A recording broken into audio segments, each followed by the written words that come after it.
Boa noite! Boa noite! Como vai você? Cada vez melhor. E que dia é hoje? É o primeiro dia da nossa da nova nova vida. vida.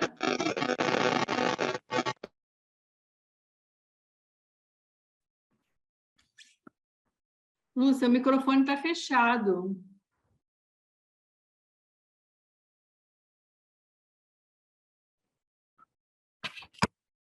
Ontem. Então, esse é o cumprimento de todas as reuniões do amor exigente. Mas é preciso sentir com sinceridade que o hoje é um presente que recebemos todos os dias para estarmos cada vez melhor. E assim, trilharmos pelos caminhos da vida com mais força, fé e alegria. Bem-vindos à Domingueira E. O Amor Exigente é um programa de ação, de auto e mútuo cuidado,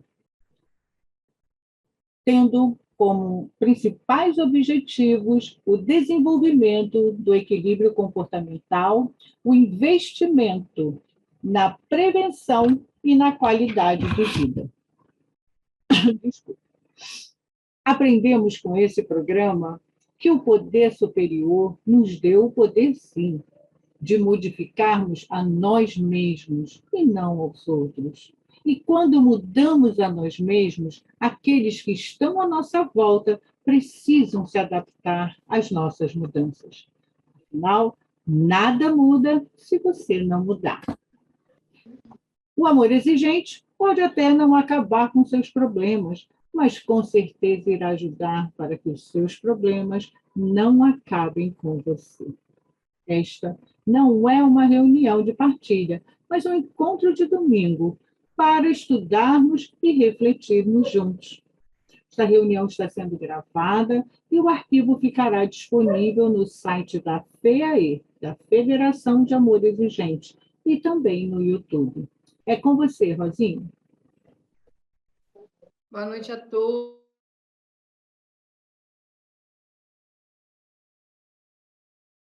Fechou o microfone, Rosa. Hoje eu vou estar fazendo a espiritualidade para vocês e logo a seguir, então, a gente apresenta o nosso convidado, tá bom?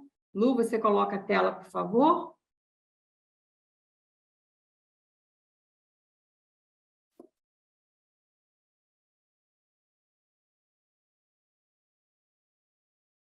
Deixa eu só fechar aqui para eu poder...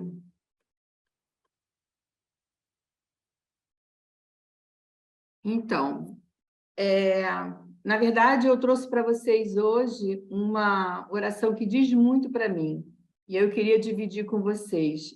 Ela diz assim: Senhor, ensina-nos a orar sem esquecer o trabalho.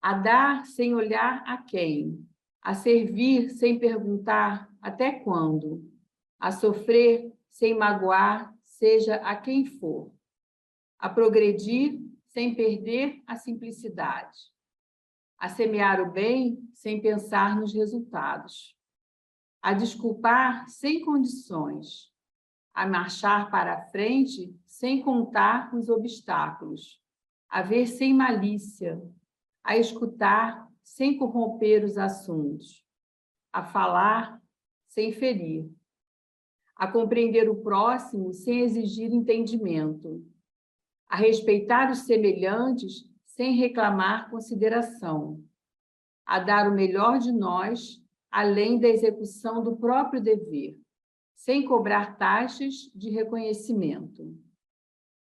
Senhor, fortalece em nós a paciência para com as dificuldades dos outros, assim como precisamos da paciência dos outros para com as nossas próprias dificuldades. Ajuda-nos para que a ninguém façamos aquilo que não desejamos para nós. Auxilia-nos, sobretudo, a reconhecer que a nossa felicidade mais alta será, invariavelmente, aquela de cumprir os desígnios onde e como queiras, hoje, agora e sempre, assim seja. Ai, como eu gosto dessa oração, como ela leva a gente a ver que a gente ainda está tão pequenininho e precisa crescer tanto, né? Crescer tanto.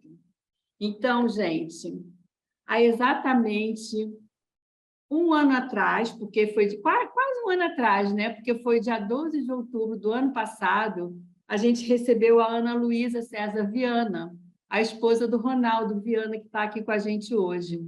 Ela falou sobre o papel dos pais na vida dos filhos adultos. Se vocês quiserem rever essa domingueira aí, está lá no YouTube, já teve mais de 3.500 visualizações. E aí a Ana me deu uma dica, sabe? Ela disse, olha, eu vou estar na França, mas pode ser que lá eu não consiga falar bem por causa da internet. Qualquer coisa, o meu marido, Ronaldo, ele pode entrar. Bom, ela conseguiu falar e a Rosa ficou com o nome do Ronaldo na caixinha.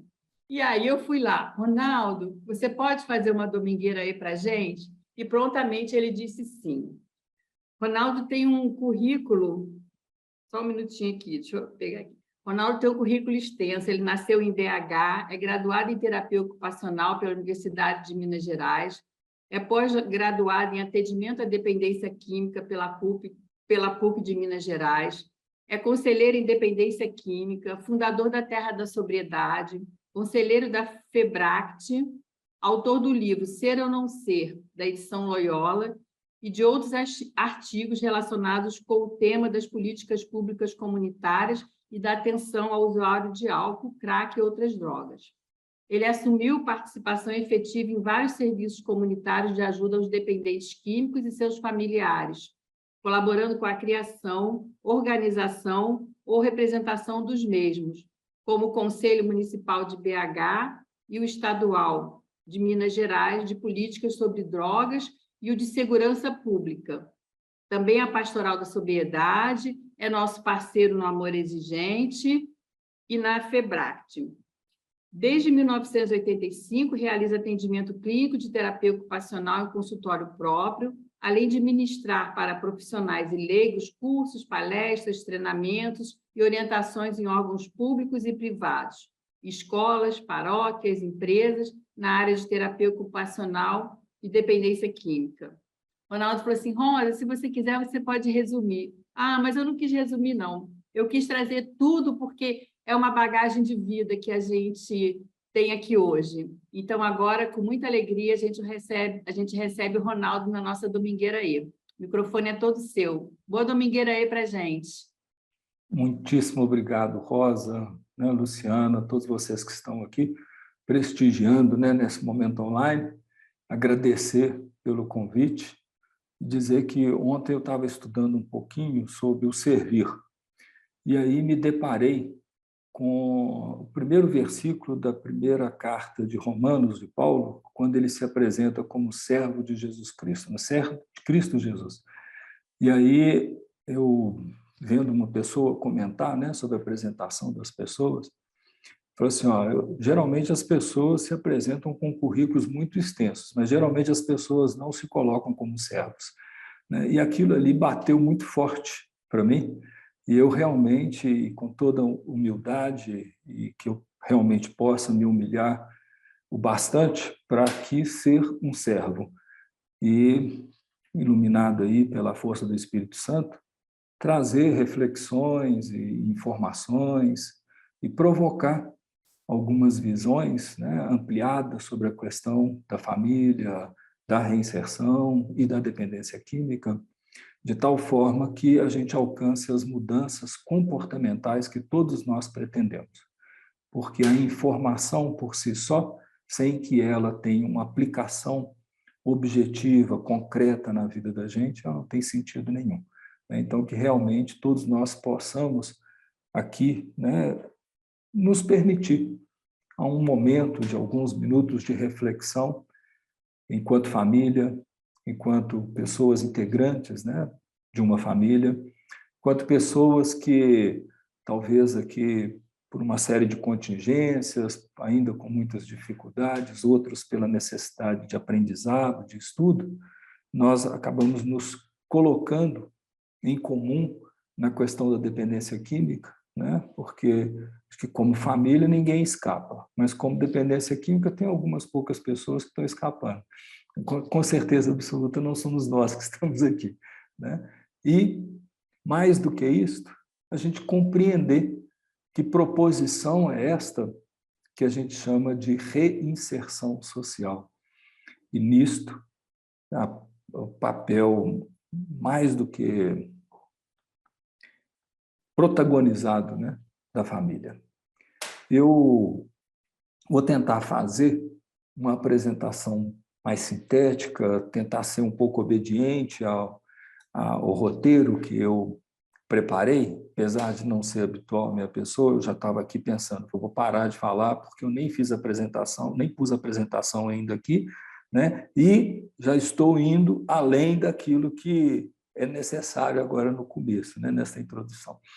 Então, eu vou tentar ser obediente para que nós possamos ganhar tempo e que, então, esses conteúdos que são trazidos aqui agora para a reflexão, nós possamos, de uma maneira ou de outra, compreender a aplicação deles na medida em que cada pessoa que é desperta por um interesse ou uma necessidade de compreensão daquilo que foi posto. São coisas simples, não tem nada, como se diz, né, excepcional. Não tem nada. Eu estou apenas sendo aqui privilegiado e porta-voz de um trabalho que muitas pessoas que estão aqui presentes agora poderiam também estar realizando. Nós vamos fazer, então, primeiramente, esse entendimento, né, só um alinhamento, né? Afinal de contas, o que são essas questões, né, que já foram ditas aí, esses temas, que é a família, que é o transtorno por uso de substância, e o que é a reinserção social. Esses conceitos, como eu falei, é só alinhamento, para a gente entrar e mergulhar um pouquinho mais naquilo que é do nosso interesse aqui, tá? Que é a relação da família com a reinserção. A Maria Berenice Dias, né? Ela traz um conceito de família, achei muito interessante, né?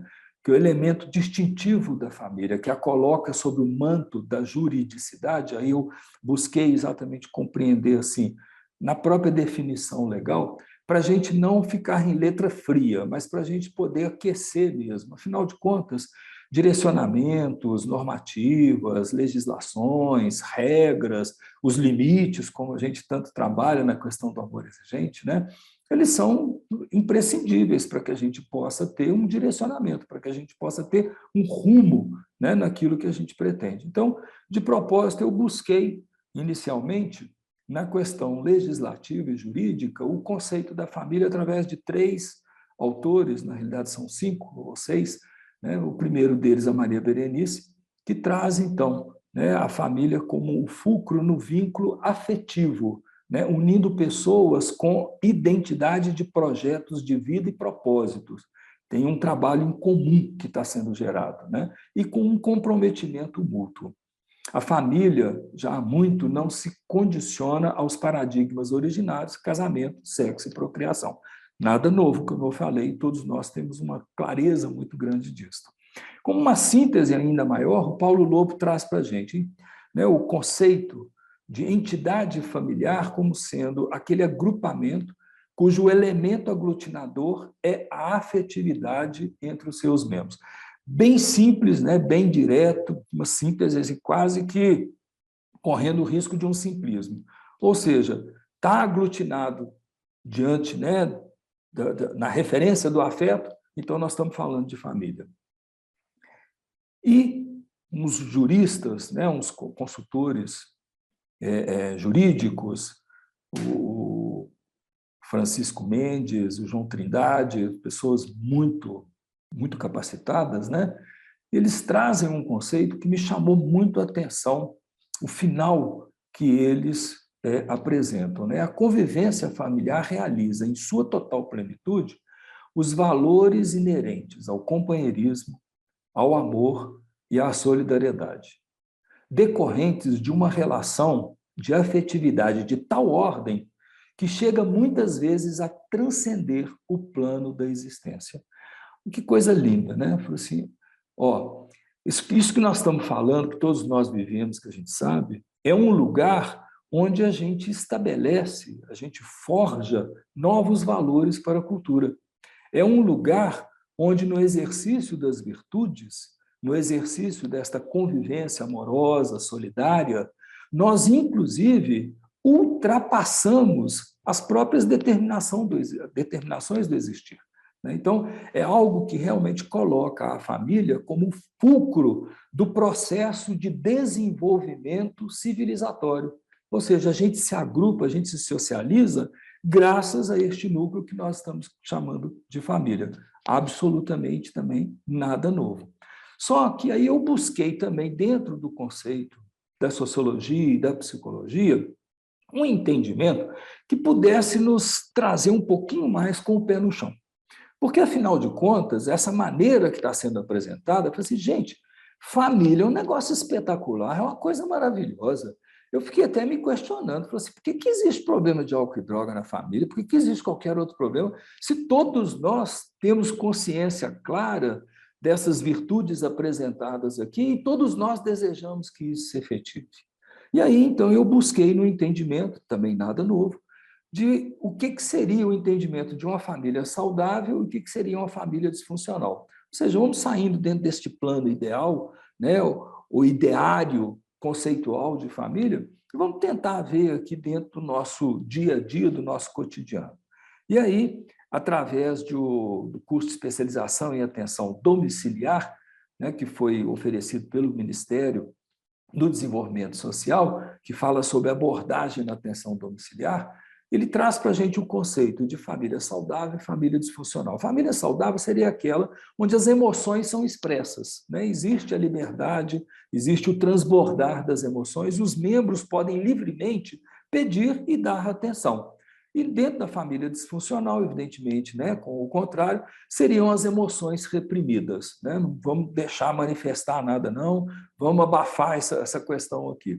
A comunicação é aberta na família saudável. E na disfuncional, ela é pequena ou nenhuma comunicação, e os membros falham muitas vezes ao tomar responsabilidades para as ações e sentimentos pessoais. Na saudável, as regras são flexíveis para adaptar às necessidades individuais. Já na disfuncional, as regras são rígidas, inconsistentes, implícitas e exigentes. Eu diria exigentes sem amor, porque não é um amor exigente, é aquela exigência, né, onde a gente se fulcra dentro de uma ação ditatorial, né, determinante, com a falta do diálogo, com a falta de permissão de manifestação, mesmo que na diferença ou no comportamento disruptivos. E aí, na família saudável, os erros são tolerados, o que não quer dizer serem aceitos, eles são toleráveis porque é a partir do nosso erro que nós vamos compreender, né? Nós só vamos definir uma questão de acerto a partir do erro. A gente poderia até fazer uma incursão aqui filosófica, religiosa, teológica, e lá no começo do paraíso, né? Da descrição lá romanceada do processo de criação, e a gente vê, né? Falou assim, olha, está no paraíso, está tudo pronto, não tem mais nada, nem desejo se manifesta, pois só uma regra de proibição, não morde esse fruto aqui não. E é exatamente no romper este fruto que a gente, então, cria essa possibilidade aqui de existência de família, de luta, para que nós possamos compreender e desenvolver a nossa consciência, entender o que é que nós estamos fazendo aqui nesse mundão de Deus, né? E nessa busca é exatamente o esforço de reconciliação, de retomada dessa experiência primeira, ideal, prazerosa, desta família, que eu acho que é inquestionável, é este lugar, sim, de manifestação do amor, de solidariedade, né, de esperança, né, de crença no mundo melhor, de possibilidade de resolução de problemas tão complexos como, por exemplo, a dependência química. Na família saudável, as diferenças são permitidas e cada membro é encorajado para perseguir, continuar seus interesses, mesmo que muitas vezes adversos àquele que tem uma pessoa que talvez faça um domínio da família por um poderio econômico. Então, eu vou continuar mantendo essa família desde que você pense como eu penso, que você vote em quem eu voto, e aí, na atualidade, né, não precisa nem fazer digressões sobre isso, quantas famílias que têm sofrido, ainda hoje, muitos conflitos exatamente por causa de posicionamentos ideológicos partidários, dentro da política e que tem realmente desgastado profundamente o ambiente familiar. Na família disfuncional, as pessoas não são respeitadas. Os membros tentem assumir os papéis que servem para restringir sentimentos, experiências e autoexpressão, portanto. Nas saudáveis, crianças e seus direitos são consistentemente respeitados. Na disfuncional, existem fronteiras entre os membros que são muito soltas ou muito rígidas, para um lado ou para o outro. Ou os pais dependem muito dos seus filhos, ou tomam todas as decisões por eles. E dentro das famílias saudáveis, as crianças não têm medo e não são sujeitas ao abuso emocional, verbal, físico ou sexual. E é óbvio, encerrando, que na família disfuncional são os pais abusivos. Então, eu achei muito bacana essa síntese que foi apresentada, que nos ajuda aqui a refletir sobre estas polaridades que estão apresentadas, e eu trago aqui de antemão que eu acredito que a síntese dessas polaridades se dá exatamente na compreensão e no discurso esperançoso de que a família é o ambiente propício ao aprendizado, ao desenvolvimento das pessoas, e não um lugar que rigidamente se coloca como apenas disfuncional ou saudável.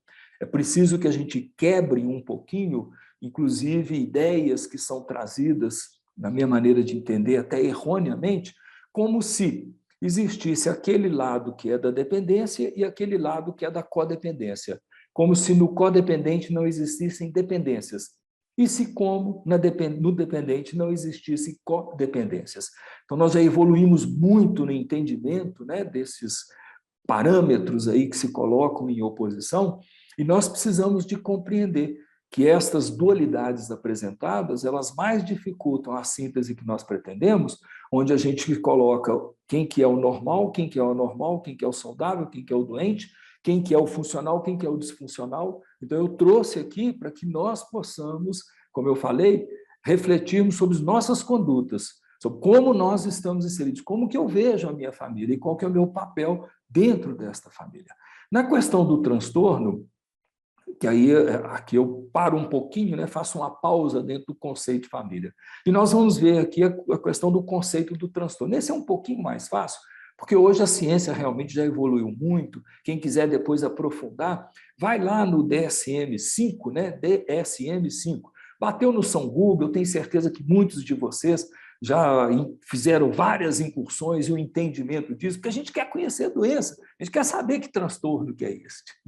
E aí, então, de maneira muito simples, eu acho que cada vez que a gente simplifica, a gente ajuda a compreender os problemas complexos e fica mais fácil das soluções, nós entendemos que o que é o transtorno, o que é a dependência, essa complexidade, é que existe um modo patológico, um jeito disfuncional, não saudável, que impede a evolução, através de comportamentos em onde a pessoa, na relação com as substâncias, experimenta uma série de problemas, e esses problemas, por maiores que sejam, eles não são suficientes para que a pessoa interrompa o uso.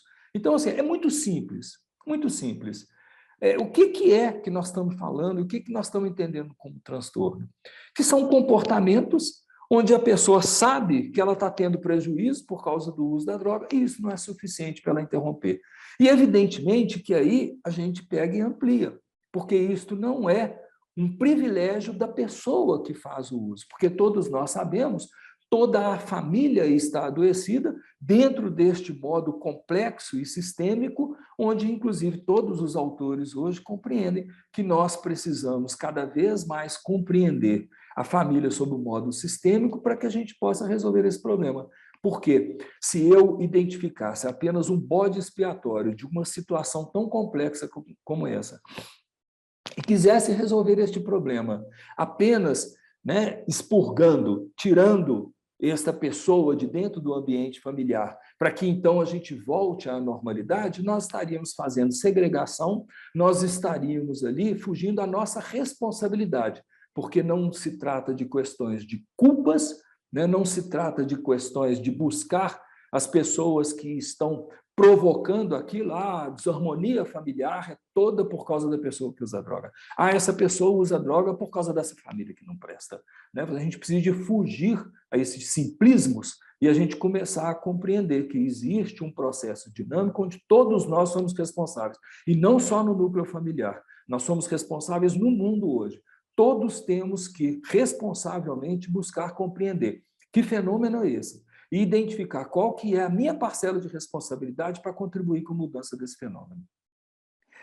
Já dentro da questão da reinserção social, aí eu fui pincelar lá na Lei 11.343, que é a lei que fala, porque nós vamos falar da reinserção voltada ao transtorno, né? E vamos identificar dentro da reinserção qual que é o papel da família, porque a reinserção dentro de uma visão mais ampla, ela trata-se da integração, né? Ou reintegração em redes sociais, onde a família é uma parte desta rede social, porque dentro da Lei 10.216, que é a lei que é chamada da reforma psiquiátrica, né? Uma lei muitas vezes posta com muita polêmica, para mim é uma das leis mais lindas que existe. Uma lauda e meia descreve muito claramente quais que são os princípios que nós devemos ter para a atenção às pessoas que estão em sofrimento mental, descreve muito claramente os modos, né, os modelos de internação que existem, que são voluntárias, involuntárias e compulsórias, e traz também exatamente esta concepção que é o que nos interessa aqui agora, que se nós estivermos falando de tratamento de pessoas que têm sofrimento mental, nós estamos colocando como finalidade permanente a reinserção social desta pessoa ao meio. E que esta reinserção é alcançar a recuperação, tanto no retorno, né, na convivência familiar, quanto na possibilidade de trabalho para sustentabilidade, para se inscrever neste social de maneira produtiva, quanto na comunidade ampliada, e aí entraria, né, as entidades confessionais, os clubes e tantos outros serviços, né, ou comunidades existentes, e que também se inscreve aí no arcabouço familiar. Dentro da Lei 11.343, quando a gente vai olhar sobre os princípios e diretrizes, ela também reforça esta questão, né? Assim, de que a prioridade para a atenção é você focar na reinserção.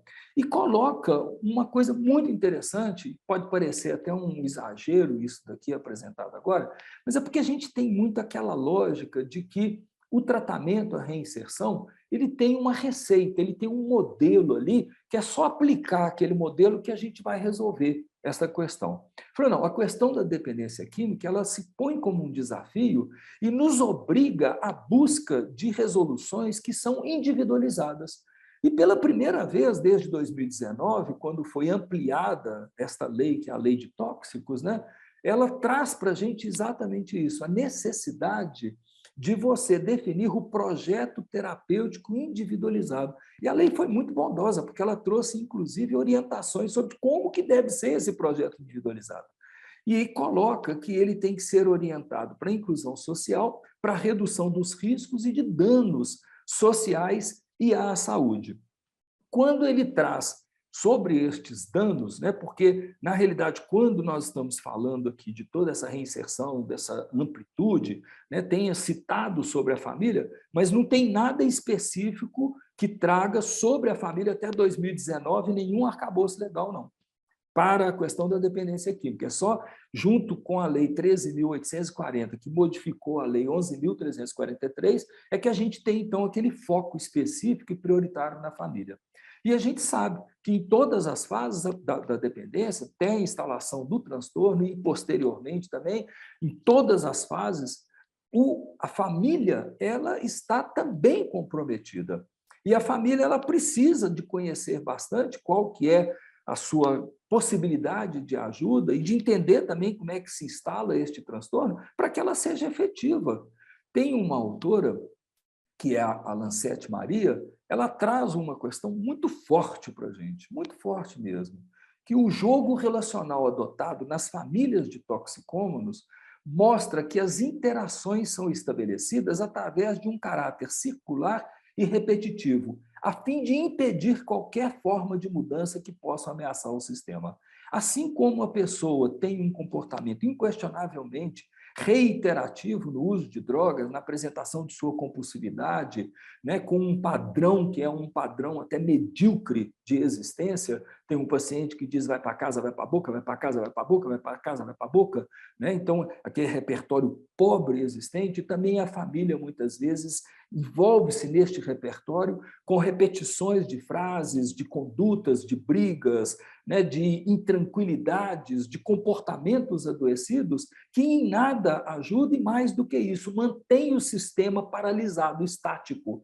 Ou seja, mantém aquele problema que é da dependência, da minha angústia, da minha dificuldade de compreender, de lidar, de intervir, de ter uma postura mais efetiva, mais saudável, porque, na realidade, existe um jogo de interesse de manutenção deste problema. Nós precisamos de quebrar essa coraça. E tem que ter muita coragem para quebrar esta coraça. Nós temos que realmente parar, né, de utilizar de uma pessoa, onde muitas vezes aquela família está ali naquele marasmo, a pessoa está fora. Existe uma expectativa de retorno dessa pessoa, é uma tensão que fica no ambiente. E quando essa pessoa chega, aquele marasmo que existe, aquela tendência, né, de ter um ambiente fúnebre, imediatamente é quebrado e agita-se imediatamente o ambiente.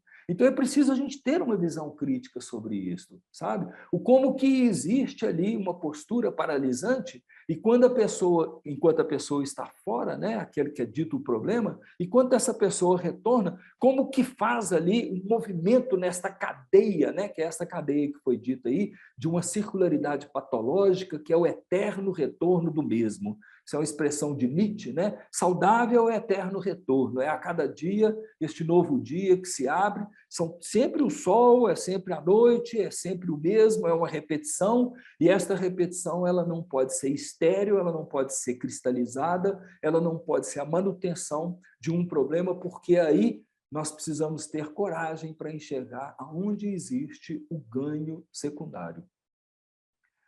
No plano individual, então, existe da definição do plano singular de atendimento a obrigatoriedade. Eu acho muito importante trazer isso, inclusive como esclarecimento para as famílias, né? Você muitas vezes tem que recorrer a uma entidade, porque o processo civilizatório dentro do seu núcleo familiar, e que está bem estruturado, ele é falido. A pessoa sente uma falência no processo civilizatório e ela não dá conta. As confusões, os transtornos são tais que a família, inclusive, ela já não consegue mais retomar o curso de ser uma família funcional ou saudável. Então, muitas vezes, precisa de recorrer a outras instituições. Você tem que ir a uma comunidade, uma clínica, um outro ambiente.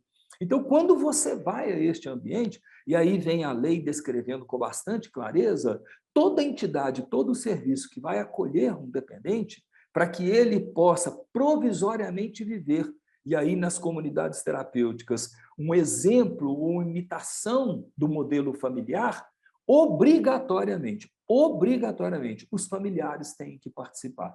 E se for menores, inclusive, com força de cobrança da lei, através lá do Estatuto da Criança e do Adolescente, né? E dentro dessa descrição, porque por isso que eu falei que a lei é muito bondosa, né? Que ela põe apenas 7 itens, no mínimo obrigatórios, para a descrição disso.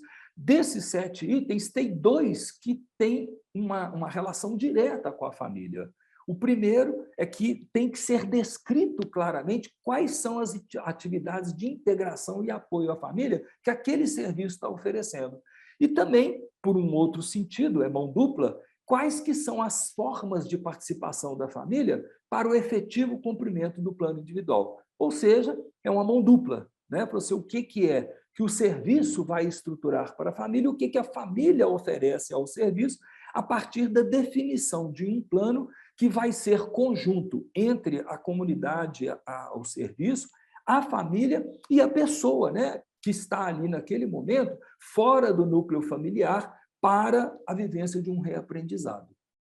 Antigamente, afastar a família, uma pessoa da família, e era muito aquela ideia, né, de que a pessoa era uma ameaça grave, entende?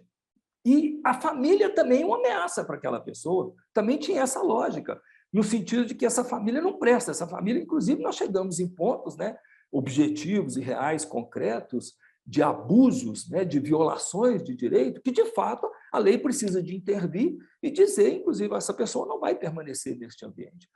Mesmo nessas situações extremas, quando isto acontece, diferente do que existia numa postura do passado, de que, olha, vamos colocar lá, né, aquela ideia manicomial, né, aquela ideia de segregação, aquela ideia de criar uma família substituta, eterna, né, que ficasse ali, vamos salvar a pessoa aqui e vamos aliviar a família também dessa tensão. Né? Assim, hoje, graças a Deus, nós temos uma visão contrária. Então, é preciso cada vez mais que a família aproxime do serviço. É preciso que a família faça valer o seu direito. E é preciso que os serviços cada vez mais se especializem para que eles possam acolher essas famílias em maior tempo, em maiores intervenções, inclusive dentro do ambiente de ajuda. É preciso acabar com aquela ideia de que a família chega só para atrapalhar. Inclusive, no passado, onde já não existia essa concepção, se a pessoa entrou, só daqui a tantos meses é que a família vai visitar. Mas você vai ficar aqui 1 ano, daqui a 9 meses, 6 meses é que a família vai chegar aqui. É difícil de entender o que é que existe de tão grave numa família que não possa estar junto com essa pessoa. É difícil entender o que é que existe de tão contaminoso, entre aspas, nessa pessoa, que ela não possa estar ali num ambiente de acolhimento, de interação com a sua família. Então, nós precisamos de entender que nenhum serviço, como a comunidade terapêutica, é um ambiente fora da sociedade, né, sem aquela integração onde o endereço da comunidade, o endereço do serviço de atendimento, é também como o endereço da família. A família é o lugar do ambiente natural de família. A comunidade é um ambiente artificial, que não é sinônimo de inverdade, mas é transitório. Então, a pessoa vive os mesmos valores de família, mas ele vive estes valores como uma forma de aprendizado, para que a pessoa possa, como já foi dito, inserir-se à família, inserir-se na comunidade, inserir-se no trabalho. Então, nesses termos, a família também ela sofreu uma ruptura. E não existe um processo onde aquele vai se tornar o melhor e depois volta para a família. Né? E aí a família, então, reacende a tensão existente pelo recebimento da pessoa que ficou um determinado tempo fora e a gente descansando e aliviado daqueles problemas. Não tem outro jeito. A gente precisa enfrentar de frente e corajosamente esses conflitos emergentes. Senão, nós vamos ficar sempre reproduzindo os processos e de ganhos dos dois lados. Porque muitas vezes a pessoa fica afastada da família, tem a oportunidade de vivenciar uma série de reflexões, aí vive lá dentro da comunidade. A comunidade é definida dentro do modelo familiar exatamente como foi conceituada a família. Um ambiente de solidariedade, um ambiente de convivência dos pares, um ambiente de ajuda, de serviço, de troca de experiências, de cooperação. Tudo aquilo que é do princípio do amor exigente, que é do princípio da família, está lá dentro do princípio da comunidade terapêutica. Então, espera lá. O que é que vai mudar? É só o afastamento? Não, não é isso. E aí nós precisamos de cuidar, porque senão a pessoa se fortalece e aí a família, vamos supor que seja uma família acomodada, uma família que não queira enfrentar, que esteja dentro de uma lógica disfuncional lá. Aí a pessoa volta à família e imediatamente vem outra vez os conflitos, aquela confusão danada, e mais uma vez vamos buscar internar, vamos buscar tirar essa pessoa da família. Muitas vezes, quem mais está ganhando com isso é a própria pessoa que se afastou, que foi aquela escolhida ali para que ficasse com um transtorno, né, no uso da droga. Eu gosto sempre de dizer, de uma certa forma até brincando, porque nós não podemos generalizar, de que o problema é da família, o prazer é da pessoa que usa e o sofrimento é da família que não está vivendo o prazer imediato da droga. Então, não tem anestesia para a família, né, os outros integrantes e membros da família, e só aquele ali que desenvolveu o transtorno definido e diagnosticado dentro de uma lógica científica, é ele que está vivendo o anestesiamento e o prazer. Então, muitas vezes, esta pessoa que tem condição de conhecer este seu problema, no retorno para a família, muitas vezes o que ele mais quer é o ganho mesmo desse alívio imediato. E ele não se coloca como um agente de transformação da família e da sociedade, que é a responsabilidade do indivíduo, que é a responsabilidade de cada um de nós que estamos na família. Muitas vezes, a continuidade do problema se dá porque nós não nos colocamos protagonizados como agente de transformação. E é isso que nós precisamos de ser, assumir nossa responsabilidade. Aqui, dentro do processo de participação da família, só para ser um pouquinho didático também, eu elenquei dentro dos serviços, né, alguns itens que são de participação da família, como a evolução do vínculo da família durante o acolhimento. Por quê? Reinserção social, igual nós estamos falando aqui, buscando uma comunidade terapêutica e falando também sobre o princípio da lei, se tratar é reinserir, então a reinserção começa no primeiro dia. E muitas vezes o ir a uma comunidade, a um serviço, é exatamente a reinserção. Se uma pessoa está em situação de rua, com perda do vínculo mesmo, rompeu-se o vínculo familiar, uma pessoa está numa Cracolândia. Se essa pessoa vai a uma comunidade, desinserida ela estava nessa condição de Cracolândia. Quando ela vai para dentro de uma comunidade, toma um banho, ela pode se alimentar, olhar no olho, ser respeitada, dialogar, iniciou-se o processo de reinserção. Da mesma forma, se ela está dentro de uma família, é uma família com excesso de conflitos, de violência, de agressões, ali é um momento de desajuste, né? De não inserção social. Então, quando a pessoa ela vai ao tratamento, quando a família se coloca ao tratamento, esta família está buscando a sua reinserção.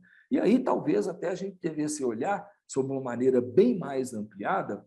Eu tive um convite para participar da Rede Vida, inclusive pelo próprio Amor Exigente, e me pediram assim, Ronaldo, fala da família como uma comunidade terapêutica. Eu tomei um susto, porque eu falei assim, ué, mas a comunidade terapêutica que quer ser como a família, como é que a família vai ser como comunidade terapêutica? Mas nós não podemos negar que vivemos em situações hoje que, de fato, todos nós, todas as famílias, têm que avaliar, têm que refletir com profundidade sobre os valores que estão instituídos na família, na nossa sociedade. A gente tem hoje uma clareza muito grande de estar sobre valores que não são valores de solidariedade, voltados ao materialismo, ao hedonismo, ao consumismo, e nós nos mantemos neste valor. Nós não podemos ser hipócritas, né, de dizer, não, na minha família é diferente, a gente não vive inserido neste valor, nessa sociedade. Mas como que nós vamos transcender esta existência, né, como função mesma da família, para criar, se não um novo valor, pelo menos o resgate dos valores antigos que foram perdidos naquilo que nós podemos enxergar e conceituar a família, né? Então, é muito importante que nós realmente tenhamos, né, esse entendimento, né, de que a comunidade, o serviço é já a reinserção para a família, não é só para a pessoa que vai para o tratamento. Né? E talvez essa seja a formação mais precípua da ligação que existe entre família e reinserção social. É realmente a família assumir, né, de que, de fato, existem algumas questões que foram perdidas e nós não vamos resolver isso criando comunidades ideais, ambientes isolados, fora do conflito social, onde a pessoa fica perdurando, entre aspas, numa família substituta, onde ela não precisa de enfrentar uma sociedade que apresenta a todo momento a droga, que convida a todo momento ao valor de matéria, que exige e cobra uma realização imediata do prazer e que descarta com muita facilidade todos os valores que nós sabemos, conhecemos, mas vivemos inclinados a estes valores. Então, nós não podemos ser hipócritas, né, de acreditar que tem uma pessoa que tem o problema e nós não temos este problema. O que também não quer dizer que eu esteja aqui resumindo o problema apenas uma visão sociológica, porque nós sabemos que tem questões orgânicas e que tem questões também que são psíquicas ou da subjetividade que, inclusive, ultrapassam a condição da ciência de descrever como fator determinante para as dependências químicas. Estreitar, portanto, o vínculo da família com a comunidade, e aí, como eu disse, inclusive criando atividades onde a família possa realizar. Na Terra da Sobriedade, nós tínhamos, e temos até hoje, né, o bordado, mas antes tínhamos também a quitanda, as famílias iam lá, sejam das pessoas que estavam em processo de tratamento, sejam as pessoas que já tinham passado pelo processo de tratamento e junto às famílias, literalmente, porque os dependentes químicos também são familiares, como eu falei, e eles participavam também, evidente, da atividade, e isso era sistemático, era semanal. E a comunidade como um todo era aberta para várias atividades. Os grupos de mútua ajuda, inclusive de amor exigente, funcionam dentro da comunidade.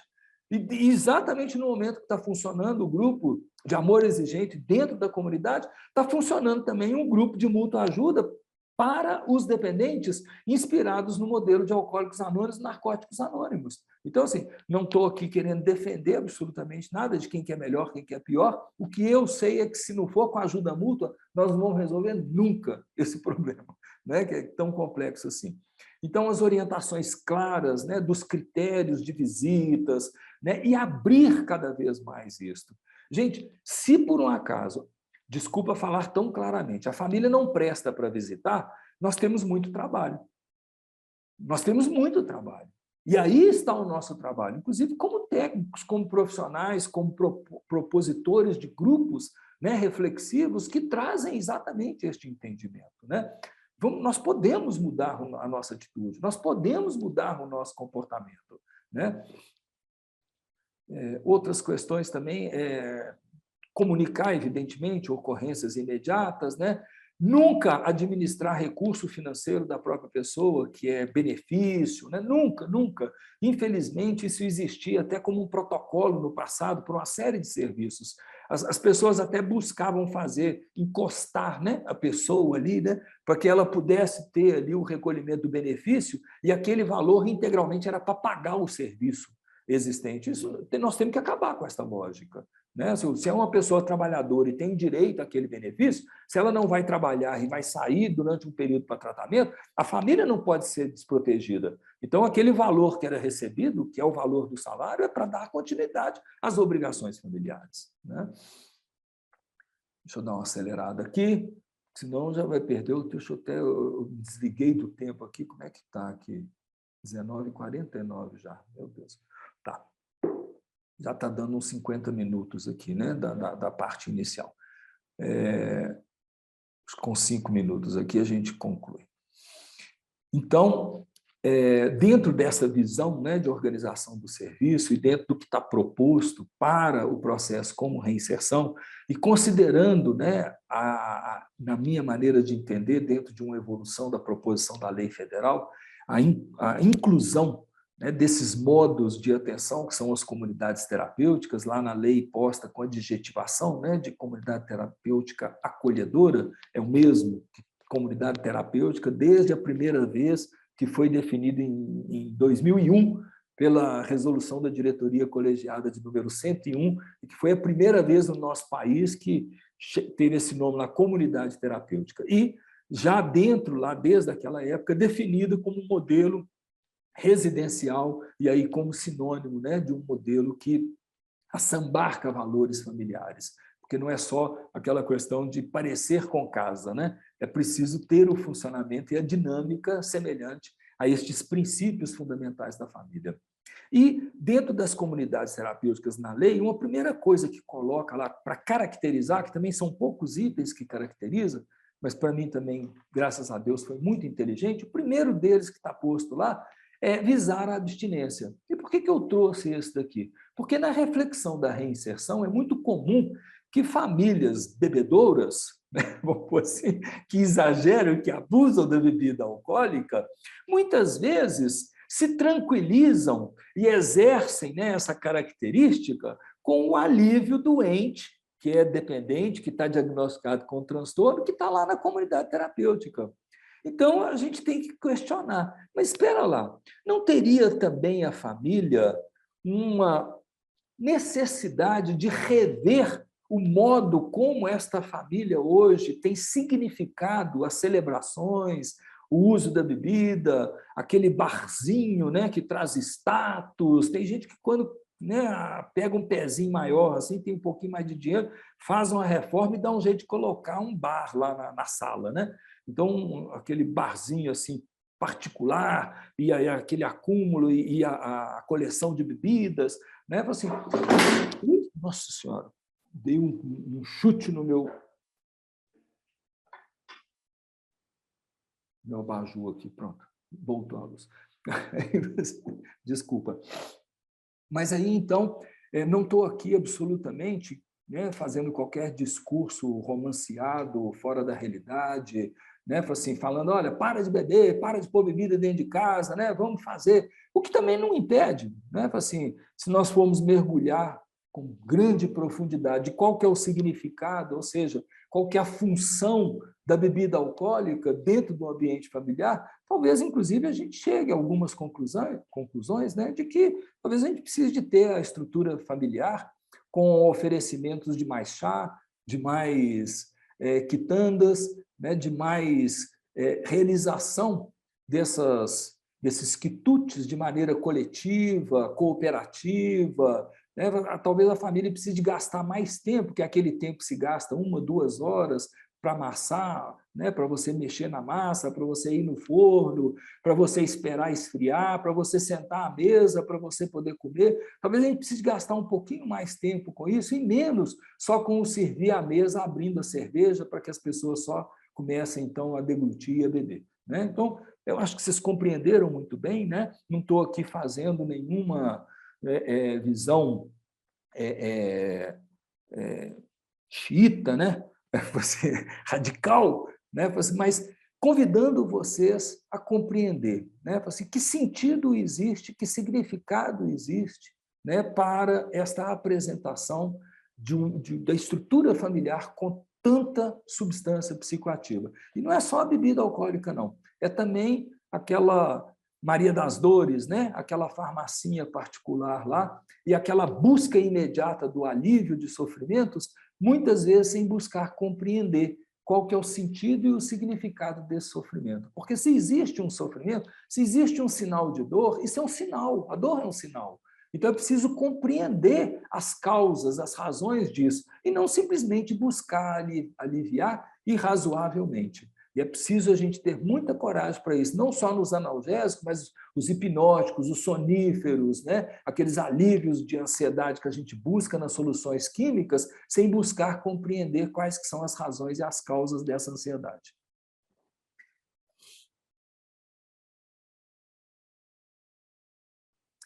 E aqui é só o que eu já falei, né? Dentro da definição da comunidade terapêutica, posta como um ambiente residencial. E aqui eu vou até ler uma parte para não roubar mais do nosso tempo, né?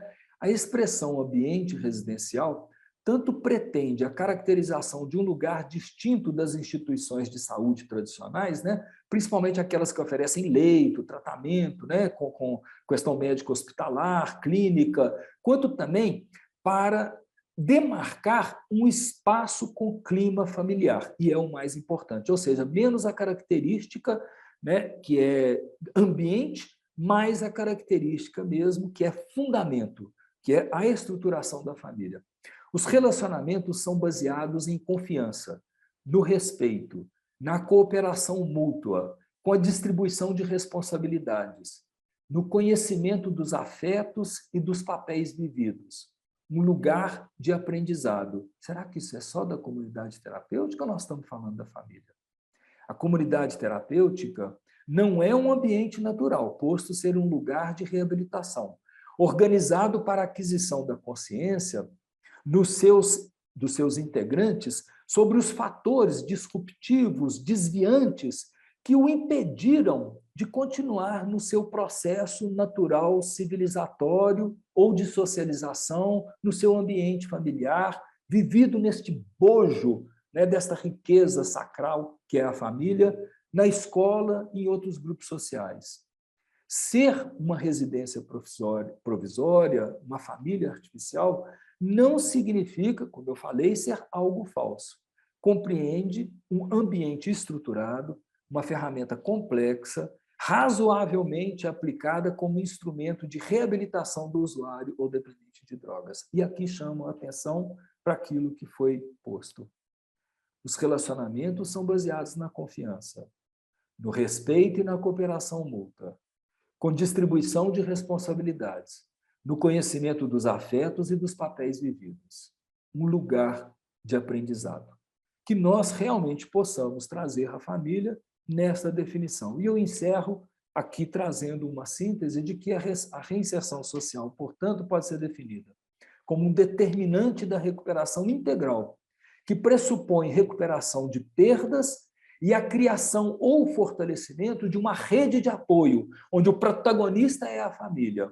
Um processo longo, gradativo, dinâmico, pois implica na revisão de estigmas sociais, aqueles bodes expiatórios, as culpabilidades, o jogo, né, ou o sistema que mantém o problema sem a coragem de reconhecer o seu papel de manutenção deste adoecimento ou desse transtorno, e na retomada do gosto pela vida. E aí eu trago aqui, como de fundamental importância, a questão da espiritualidade.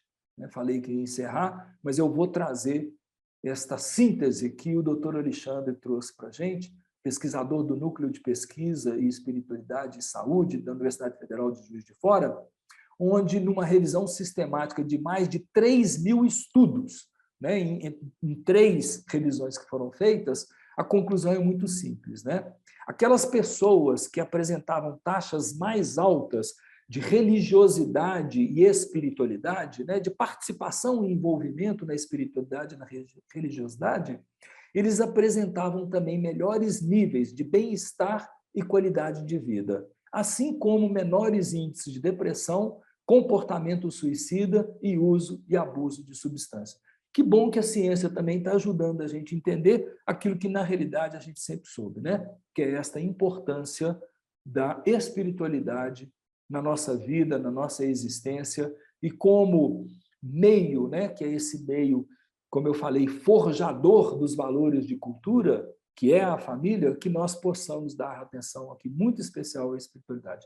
Muito obrigado. O mundo lá fora não vai mudar antes que o mundo de dentro mude. Eu queria ser mais sintético, perdão. Não dei conta. Não, imagina, você soube aproveitar muito tempo e a gente agora tem um tempinho para a gente abrir para as perguntas, não é, Lu? Então, quem quiser fazer pergunta, pode colocar a mãozinha aí do Zoom, ou se não conseguir colocar a mãozinha, levantar a mãozinha também para perguntar. Ronaldo, enquanto o pessoal se anima, eu costumo colocar uns pontinhos assim do que me chamou a atenção, né?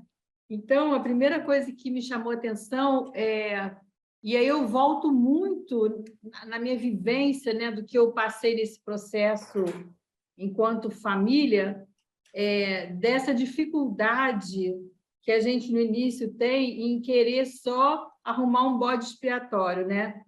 É você é o lixo e nós somos as pessoas certinhas. E aí o Amor Exigente dá essa reviravolta, mostra para a gente que a gente precisa, igual você falou, né? Se eu não mudo dentro, o que adianta eu querer mudar fora? Que a gente precisa fazer essa mudança e a gente começa a enxergar. Nossa, quando você falou daquela família disfuncional, que aí a gente tira a culpa também, né? Porque a gente estava dando o nosso melhor naquele momento, sim. Mas essa necessidade do outro não ficar só com todo o peso, né? E então, às vezes, né, Rosa, dá licença, deixa eu só falar. Pode falar. Às vezes a gente busca a culpa na gente mesmo, né? Aí, muitas vezes, não é aquele lá que é aquele problema, aquele estorvo, às vezes eu que sou. Eu já convivi, né, dentro da experiência profissional com famílias, que o desejo delas era usar droga. Eu falei assim, mas em razão de quê? Eu falei assim, não, porque ele vive muito melhor do que eu, acho que o problema sou eu. Gente, eu falei isso semana passada aqui, dando um exemplo, assim, dentro da minha família, como isso ocorreu, né? Assim, olha, eu tô trabalhando, eu estou estudando e o desafio está lá só se recuperando. Então, não é melhor eu estar fazendo o papel do desafio, né? Aí até que a família começa a compreender que não é por aí. Sabe, eu acabei de assistir um filme que eu nem sei se eu recomendo, porque é um filme, assim, muito pesado, mas que eu comecei a ver muito do que você estava falando aqui. Eu nem sei dizer, a história de Jeffrey Dahmer, não sei se é assim que fala o nome dele, né? É uma série que exatamente traz essas questões como você colocou. A família que tira a responsabilidade, a família que leva a culpa toda para ela. O desafio, a gente chama aqui o dependente químico de desafio, né? O dependente químico que fica sozinho, abandonado, né? tentando alguma coisa, e aí eu não quero estar dando spoiler do filme, mas traz exatamente esse momento dessa espiritualidade, da pessoa, de repente, enxergar que existe algo maior do que tudo que está ali. E aí você fala para a gente sobre como eu vejo a minha família e qual o meu papel. Então, a gente precisa se perguntar, não é só numa família disfuncional, não, a todo momento, né? Qual o meu papel aqui? Será que esse papel que eu tenho, o Amor Exigente diz para a gente, né? Pais e filhos não são iguais, né? Será que eu estou fazendo o meu papel de mãe? Será que eu estou fazendo o meu papel de filha, o meu papel de irmã, né? Porque se eu não tenho o meu papel ali, é igual a gente aprendeu com o Neubi. Vai ficar faltando alguma coisa, aquele filho vai ficar órfão de mãe viva, né? E aí, quando você fala para a gente também sobre essa questão de não buscar o culpado ou se culpar, olha, a gente vem com uma mochila tão pesada de culpa, né? Que aí a gente fica imobilizado, não consegue sair do lugar. E aí o Amor Exigente traz para a gente a questão da responsabilidade. E aí você diz, qual a minha parcela de responsabilidade para contribuir com essa mudança, né? Você falou até no fim desse fenômeno. Porque se a gente não enxergar a responsabilidade dentro daquele processo, a gente não vai mudar, né? E a família o tempo inteiro ela fica achando que é o outro que tem que mudar, que é o outro que tem que fazer, né? Que a família está bem. Assim, quando você começa a ter que dizer para a família, olha, se você não quer que o seu desafio use bebida, você tem que começar pela sua casa, por você. Ah, mas ele que precisa, ele que tem a dependência química e eu que vou ter que parar de beber, né? E aí eu vou deixar ali para o pessoal agora começar a perguntar, mas você diz assim, sobre a coragem, né? Ter coragem para enxergar. Essa coragem para enxergar, ela dói, né? Mas ela é necessária. Porque quando a gente começa a ter coragem e a gente sai desse joguinho de interesse, igual você falou, e a gente começa a quebrar essa coraça, as coisas vão começar a acontecer. Só que a gente fica achando assim, né? Olha, está acontecendo isso porque está andando com fulano. O fulano é que é a pessoa errada, né? A família do fulano é que não está. E muitas das vezes é dentro da nossa casa mesmo que as coisas não estão de cabeça para baixo. E esse convite ao resgate de valores que o Amor Exigente faz tanto para a gente. Olha, quando você falou também sobre se não fosse ajuda mútua, como a gente iria fazer? Então, assim, o meu grande respeito pelos grupos de auto e mútua ajuda, né? O meu grande respeito pelas pessoas que estão abertas a mudar e que persistem, porque é o que a gente fala. Às vezes a pessoa está vivendo 10 anos, 15 anos de uma família disfuncional, de uma dependência química, e aí da noite para o dia ela quer que tudo mude. É um caminhar, né? Um processo que a gente vai mudando de pouquinho. Muita gratidão, Ronaldo. E aí, pessoal, vamos aproveitar agora esse tempinho que a gente ainda tem aí. Rosa, o Paulo estava com a mãozinha levantada, mas ele caiu. Então, passar para a Cacilda, se tem perguntas no chat. Ô, Luciana, aqui tem uma pergunta do Carlos Eduardo. Ele pede que o Ronaldo fale um pouquinho mais sobre a importância da família na reinserção social. Talvez alguma coisa assim mais prática, algum exemplo. Tem a Keila também com a mãozinha levantada, você viu? A Keila levantou agora a mãozinha. Talvez a pergunta da Keila meio que... O Carlos, eu não compreendi. Questão assim, de detalhes sobre serviço? Não, ele fala assim, Ronaldo, fale um pouco mais da importância da família na reinserção social. Eu é que imaginei algum exemplo, alguma coisa mais prática, alguma coisa assim. Mas a pergunta dele é exatamente essa. O que eu tentei dizer aqui, né? Senão tem que fazer a palestra toda outra vez. Mas o que eu tentei dizer, né? Foi é dito. Lembrando, Ronaldo, que a palestra fica gravada, né? Então, se entrou depois, né? Já entrou com a palestra começada, né? Pode assistir depois. Acho que até terça-feira já está no ar, não é isso? O que eu acho que é muito importante, né, Carlos, que a gente entender assim, que a reinserção é um processo. Ela é um processo existente e que se inicia exatamente quando a gente começa a perceber que alguma coisa, vamos dizer assim, está saindo do trilho, né? Alguma coisa está sendo disruptiva, está sendo desviada, não está funcional. Então, a partir dali, a gente começa, então, esse movimento de reinserção. E que não se dá por, né, que dentro desta metáfora mesmo, né? Eu identifiquei que saiu do trilho, eu vou voltar o trem para o trilho, né? Não, espera lá. Pessoa não é isso, né? Nós, pessoas, e esse sistema que existe de uso de drogas relacionado dentro da família, isso não é uma coisa externa fora, isso é uma construção dentro do bojo da própria família, que é dentro do bojo da nossa sociedade. Então a gente precisa de parar de querer enxergar essa coisa como de fora, né? Assim como também, como se a importância da família na reinserção fosse arranjar emprego, fosse dar trabalho, fosse pôr a pessoa lá para estudar. Cansei de ver família que ajudou a comprar diploma, que fez prova para a pessoa. Eu conheço uma família, inclusive, que fez exame de fezes para a pessoa para poder entrar dentro do lugar de tratamento. Entende? Você espera lá, ué. O que é essa lógica, né? Onde a família ela sai da sua importância de ser protagonista e passa a ser uma mera subjetiva, né? Uma subjetivada, né? Passa a ser uma escrava de uma situação, né, que foi identificada como problema e é eu que vou resolver aquele problema externo, fora da minha condição de família. Não, espera lá. Onde que está a minha parte, né, de responsabilidade? Foi isso que nós dissemos, né? A família, aqui até eu trouxe, né, como reflexão, aquele posicionamento saudável e o disfuncional. Quer dizer, então, o seguinte, que a minha família sempre vai ser saudável. Não! Eu trouxe aquilo para dizer, olha, nós somos disfuncionais, nós somos vulneráveis, entende? Todos nós temos incertezas, todos nós temos medos de sermos rejeitados, né?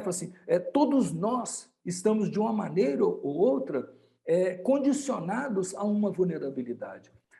Se a gente for olhar, inclusive, né, graças a Deus teve aquela primeira vulnerabilidade que nos colocou hoje no reconhecimento da condição humana para a gente buscar uma condição divina, para a gente buscar, afinal de contas, o que é esse poder maior, transcendente que existe. Isso é por causa de uma vulnerabilidade, é porque a gente morre, é porque nós somos finitos, é porque a gente não dá conta das coisas mesmo, nós somos limitados.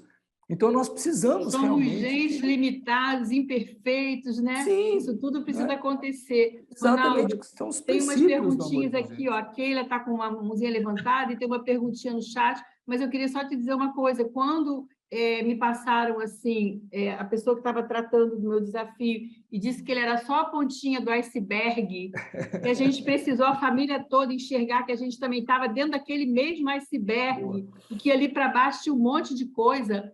Aí é o que você falou, essa coragem para a gente poder começar a desatar esses nós. E aí, quando a gente consegue esse resgate de valores, ele vai começar pela gente. Eu não vou consertar o outro primeiro, né? Nem vou conseguir nunca consertar o outro. Eu só consigo consertar a mim, né?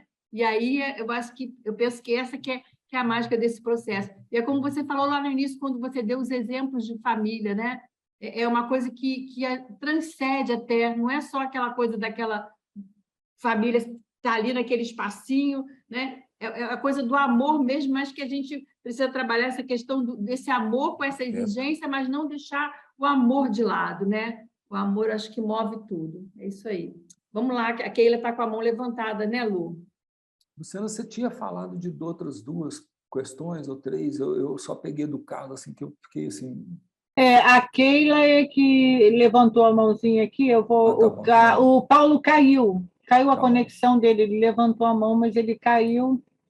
Keila, pode abrir seu microfone, Keila?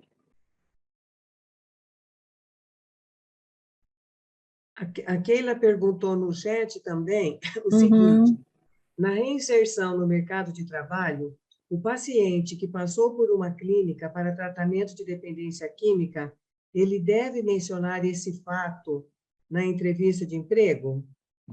E uma outra pergunta também, Ronaldo, talvez para encerrar, é o seguinte: quando a família não quer participar de amor exigente, não quer buscar ajuda, não aceita, então o que fazer quando a família não coopera e não quer participar do amor exigente ou de um grupo de apoio, por exemplo. Quando a família não quer se preparar para receber o dependente quando ele sai da clínica. Então, são duas perguntas que poderia já responder. Sim. E finalizando, né, Luciana e Rosa? Fantásticas, que perguntas boas, né? Essa daí, como se na mosca.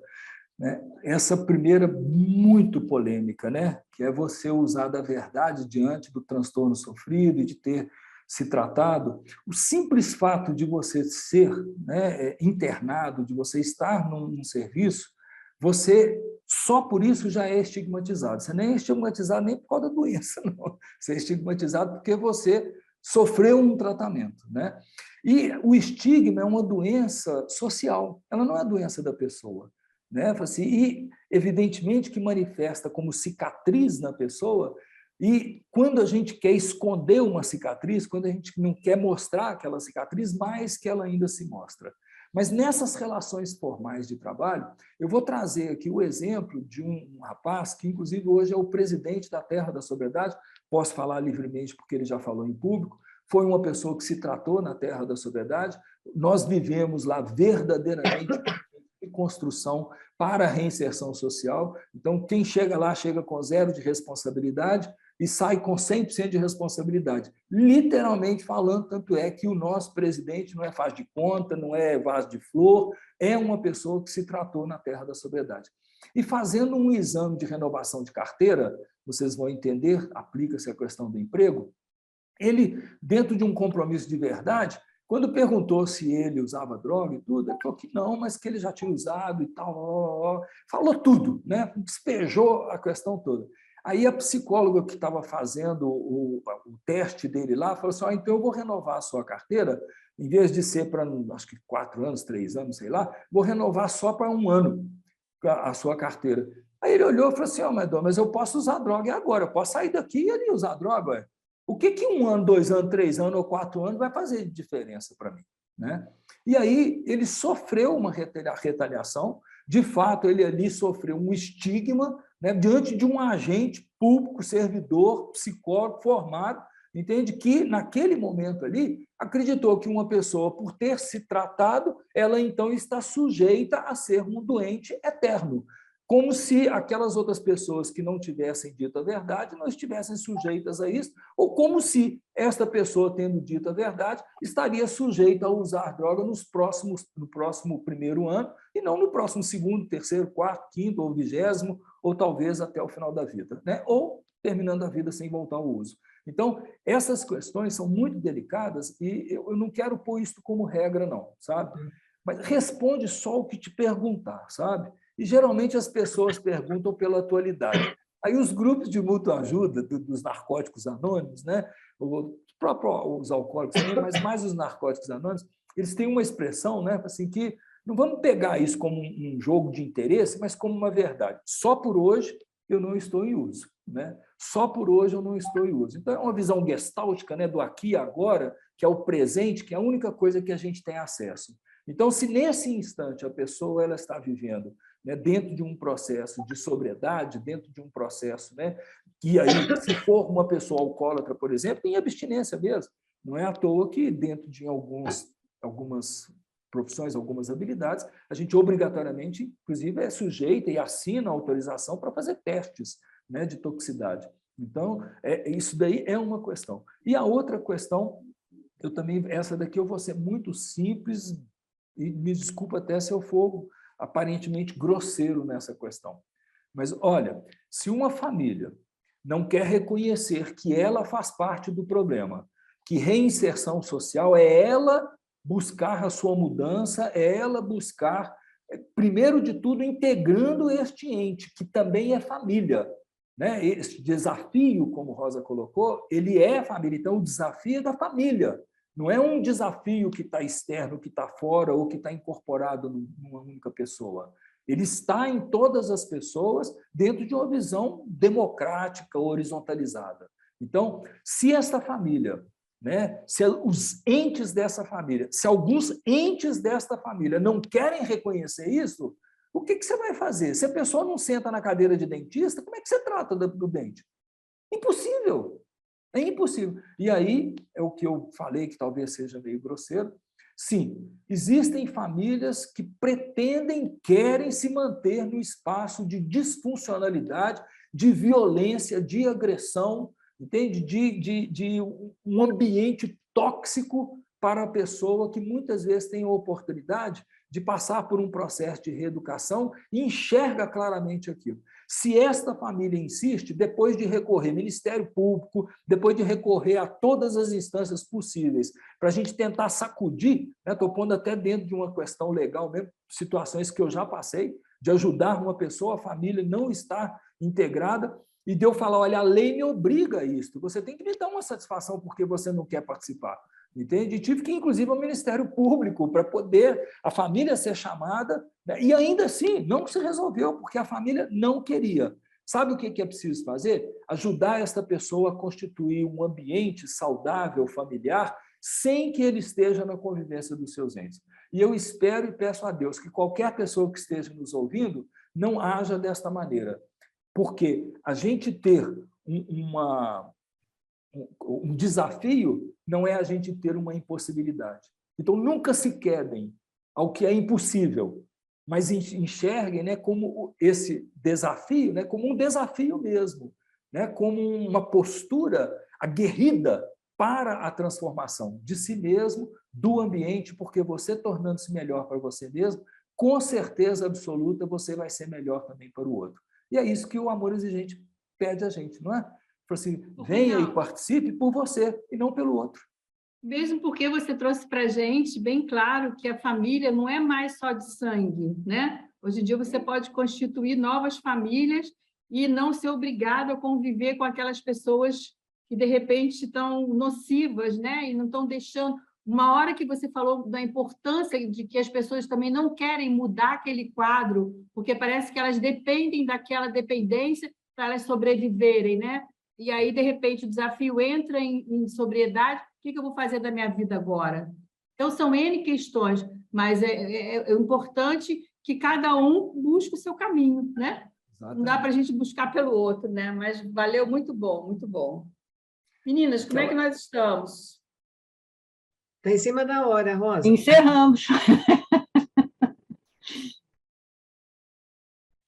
Então, antes do Ronaldo ir para as considerações finais, deixa eu falar rapidinho para vocês da nossa próxima domingueira aí. Semana que vem... Ai, meu Deus. Ronaldo, vamos fazer ao contrário. Você faz as considerações finais que eu vou localizar aqui rapidinho a nossa próxima domingueira aí. Tranquilo. Por favor. Mas eu queria ler pausadamente aqui, como critério de reflexão mesmo, uma das definições que eu trouxe de família, repetindo aqui, né? Que mesmo que seja uma questão conceitual, dentro de uma busca, né, de definição de jurisprudência, né, assim, mesmo que seja numa questão muitas vezes distante, quase que utópica, né, que nós refletíssemos nisso. Né? Assim, olha, a convivência familiar realiza em sua plenitude os valores inerentes ao companheirismo. A gente fala assim nos grupos de alunos, estamos juntos, né? Ou lá na comunidade eles falam convivência entre os pares. Na família a gente vive isso. Então, os valores inerentes ao companheirismo, ao amor e à solidariedade, decorrente de uma relação de afetividade, de tal ordem, é tão intensa essa vivência de amor, que transcende o plano da existência. E aí, então, a gente é remetido exatamente, se você tem uma dificuldade na concepção de Deus e de uma visão transcendente que leva a esse poder maior, pelo menos você enxerga que a gente pode fazer uma outra sociedade, uma outra cultura, no sentido de que estamos em evolução. Né? Então, transcende ao lugar e o ambiente restrito da família. Um beijo enorme, parabéns por vocês, ainda bem que existe amor exigente. Gratidão, 1000 vezes gratidão. Pessoal, semana que vem nós vamos ter a Juliana Mainardi, que é parceira também do Amor Exigente, é psicóloga e neuropsicóloga. Ela é de São Paulo, ela vai estar falando para a gente sobre qualidade de vida e espiritualidade. Então, é bom que a nossa domingueira, eu digo que ela tem roldanas que vão se ligando, né? Então, a gente vai continuando nos nossos temas para a gente adquirir conhecimento e poder ficar cada vez melhor. Lu, vamos lá? Muito bem, gratidão, Ronaldo, gratidão, Rosa, pela oração inicial, né? Uma espiritualidade maravilhosa e, como nós vimos, precisamos muito de espiritualidade, né? Vamos agora, queridos, antes de passarmos a palavra para Ana Luísa Viana, para fazer a nossa oração, vamos aqui, então, trazer a nossa telinha. Aí, aparecendo? Então, feliz Dia da Criança. A gente não pode deixar esse dia passar, né, gente, sem comemorar. Que a inocência e a pureza das crianças inspirem a humanidade a ser cada vez melhor. Então, feliz Dia da Criança para todos nós. É uma homenagem da Domingueira, de todos nós. E também os nossos amados professores, né? Dia 15 de outubro, vocês nos ensinam muito mais do que imaginam. Olha aí, a dedicação, a empatia, a responsabilidade, os valores, o respeito, a liderança, enfim. Professor é a estrada pela qual passam todas as outras profissões. Então, nosso respeito, nosso carinho aqui da Domingueira a todos os professores. E os professores, nem todos estão na sala de aula, estão aqui na vida, né? Na nossa vivência, assim, a gente vai aprendendo tanto, né? Com todos que a gente encontra nessa vida. Então, gratidão a todos. Passando a palavra, então, para a Ana Luísa. Deixa eu abrir o microfone dela aqui, para ela fazer a nossa oração da serenidade.